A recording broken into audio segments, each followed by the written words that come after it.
السلام علیکم ورحمۃ اللہ وبرکاتہ۔ بسم اللہ، الحمد للہ والصلاة والسلام علی رسول اللہ وعلی آلہ وصحبہ ومن والہ۔ محترم ناظرین،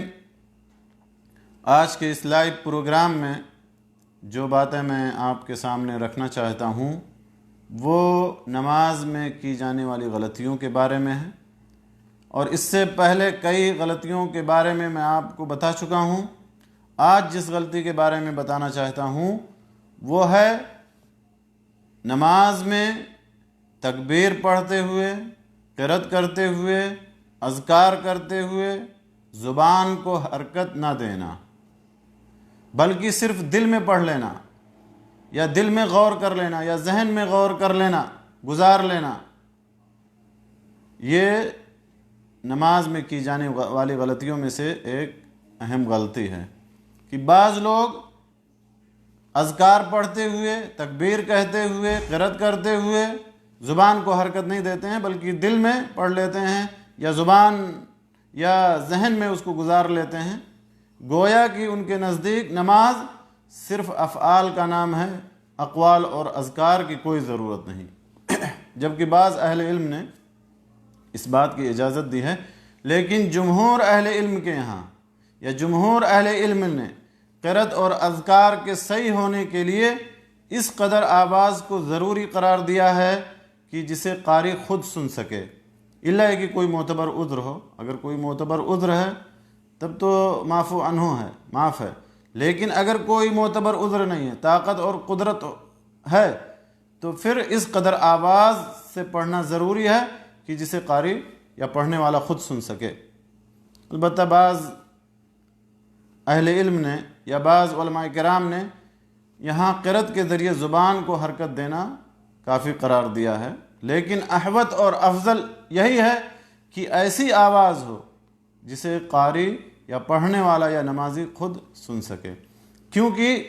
زبان کو حرکت دے کر کے پڑھنا یہ الگ چیز ہے، اور دل میں پڑھنا یا غور و فکر کرنا یا ذہن میں گزار لینا یہ الگ چیز ہے۔ اور اس کا ذکر اللہ تعالیٰ نے قرآن پاک کے اندر کیا ہے۔ اللہ تعالیٰ نے اپنے نبی صلی اللہ علیہ وسلم کو زبان حرکت دینے سے منع فرمایا، کب؟ وحی کے نازل ہونے کے وقت، جیسا کہ سورہ قیامہ کے اندر اللہ تعالیٰ نے اس بات کا ذکر کیا ہے، لا تحرک به لسانک لتعجل به ان علینا جمعه وقرآنہ فَإِذَا قَرَأْنَاهُ فَاتَّبِعْ قُرْآنَهُ ثُمَّ إِنَّ عَلَيْنَا بَيَانَهُ کہ اے نبی صلی اللہ علیہ وسلم، آپ قرآن کو یاد کرنے کے لیے اپنی زبان کو حرکت نہ دیں، اس کا جمع کرنا اور آپ کی زبان سے اس کو پڑھنا یا پڑھانا یہ ہماری ذمہ داری ہے۔ اور صحیح بخاری کے اندر عبداللہ ابن عباس رضی اللہ تعالیٰ عنہما سے مروی ہے کہ حضرت جبریل علیہ السلام جب وحی لے کر کے آتے اور سناتے تو نبی صلی اللہ علیہ وسلم بھی ان کے ساتھ ساتھ جلدی جلدی پڑھتے جاتے تھے کہ کہیں ایسا نہ ہو کوئی لفظ بھول جائے۔ تو اللہ تعالیٰ نے اس سے منع کر دیا، پڑھنے سے منع کر دیا، زبان ہلانے سے منع کر دیا۔ لا تحرک به لسانک، اپنے فرشتے کے ساتھ اس طرح پڑھنے سے اللہ تعالیٰ نے منع کر دیا، اور تاکید کی کہ غور سے پہلے وحی کو سنیں، اس کو یاد کرانا اور دل میں بٹھا دینا یہ اللہ تعالیٰ نے بتایا ہمارا کام ہے۔ اور اسی چیز کا ذکر اللہ تعالیٰ نے ایک دوسری جگہ بھی کیا سورہ طٰہٰ کے اندر، وَلَا تَعْجَلْ بِالْقُرْآنِ مِن قَبْلِ أَن يُقْضَى إِلَيْكَ وَحْيُهُ، تو قرآن پڑھنے میں جلدی نہ کر اس سے پہلے کہ تیری طرف جو وحی کی جاتی ہے وہ پوری کی جائے۔ تو اس آیت سے بھی اور اس سے بھی کیا ثابت ہوا؟ ثابت یہ ہوا کہ زبان کو حرکت دے کر کے پڑھنا الگ ہے، اور خاموشی کے ساتھ سننا، غور سے سننا یہ الگ چیز ہے۔ پڑھنے میں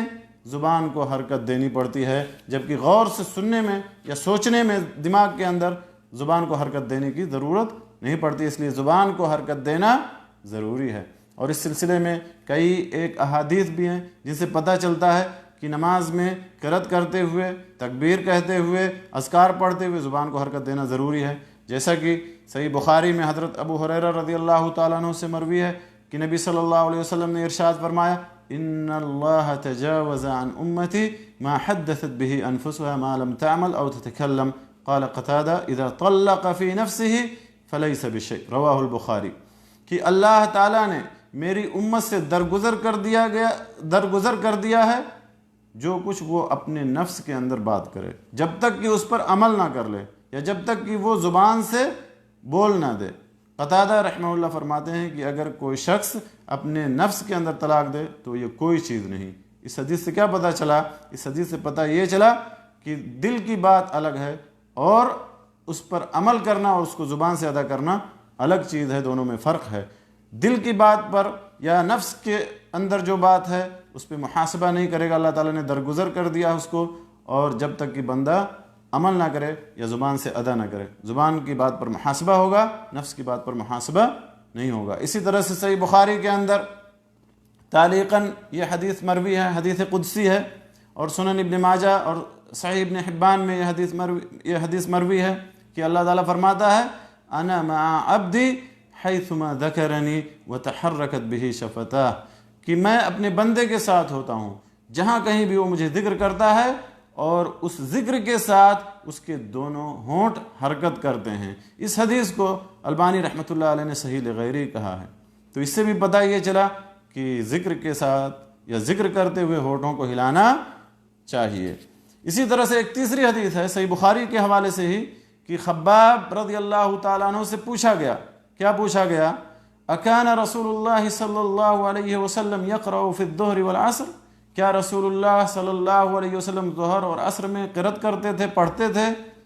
تو انہوں نے کہا کہ ہاں، نعم، قال نعم قلنا بما کنتم تعرفون ذلک۔ تو راوی نے پوچھا کہ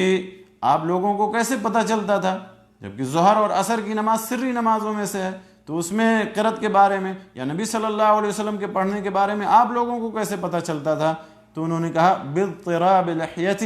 آپ کی داڑھی ہلنے سے پتہ چلتا تھا، آپ کی داڑھی کی حرکت سے پتہ چلتا تھا،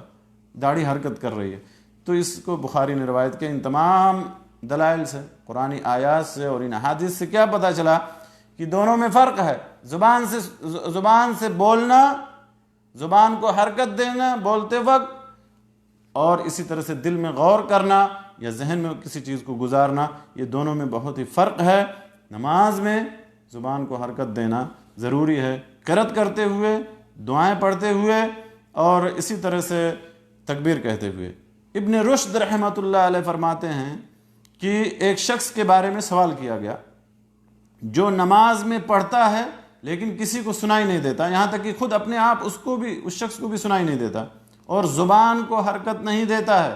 تو انہوں نے کیا جواب دیا؟ فرمایا یہ قرأت نہیں ہے، اس کو قرأت نہیں کہا جائے گا۔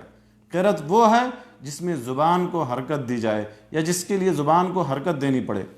شیخ الاسلام ابن تیمیہ رحمۃ اللہ علیہ فرماتے ہیں کہ نماز میں واجبی اذکار کو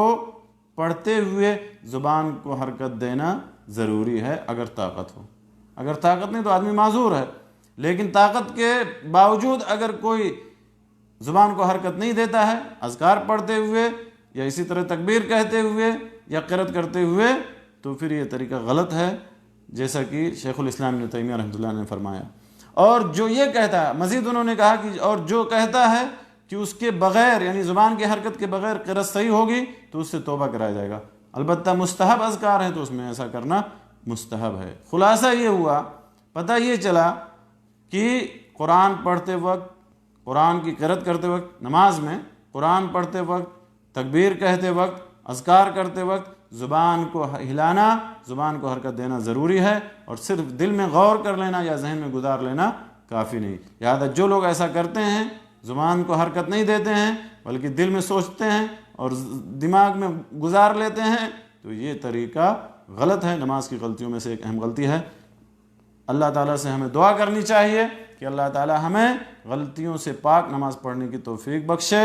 اور سنت نبوی کے مطابق ہمیں نماز کی ادائیگی کی، 5 وقتہ نمازوں کی ادائیگی کی اللہ تعالیٰ ہمیں توفیق دے۔ جب تک اللہ ہمیں اس دنیا میں زندہ رکھے ایمان، اسلام، توحید پر، جب ہمارا خاتمہ و جان نکلے ایمان پر، اسلام پر، توحید پر، کلمہ لا الہ الا اللہ محمد رسول اللہ پر ہماری جان نکلے۔ وآخر دعوانا الحمد للہ رب العالمین، وصلی اللہ علی نبینا محمد وعلی آلہ وصحبہ اجمعین۔